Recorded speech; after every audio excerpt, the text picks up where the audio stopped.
Հետամուտ կլինեն երկուստեք, որպեսզի դա կյանքի կոչեն եւ նախադրյալները կա այդ մասով։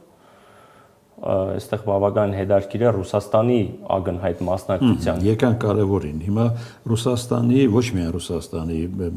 Իրանի էլ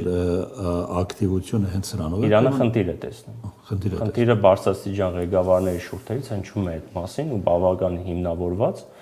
հասկանալի, որ իրենց ազգային անվտանգության եւ պետական անվտանգության տեսանկյունից շատ լուրջ խնդիրներ են իրենք մատնանշում, թվարկում են, մենք էլ ենք բազմիցս թվարկել։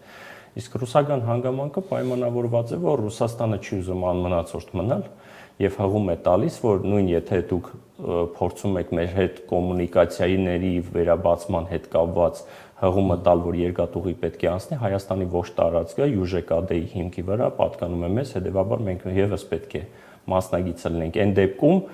երբ որ գործող իշխանությունը Ռուսաստանը ձգտում է մասնակից լինել, ոչ թե խանգարել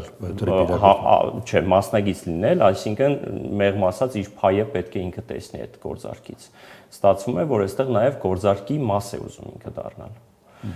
Իսկ այստեղ ուրիշ բան կա, ասում են, որ նրանք իրավասություն ունեն լավագույն դեպքում այն երկաթուղային գծերի հանդեպ, որոնք որ առկա են այս պահին գործածվում են, իսկ այնտեղ նոր երկաթուղի պետք է։ Հա, նորը հասկանալի է։ Նորի պարագայում, այսինքն Ռուսաստանը այդտեղ երկաթուղու վրա էլ աշխատանք կա անելու։ Պատկանում է զրոյից գործ։ Կառավարում է Ռուսաստանը, պետք է Ռուսաստանն էլ տիրություն դե կարծեմ վարչապետ Փաշինյանը Սանկտ Պետերբուրգում ուղիղ տեքստով այդ մասին ակնարկեց, ասեց, որ խնդրանքի տեսքով,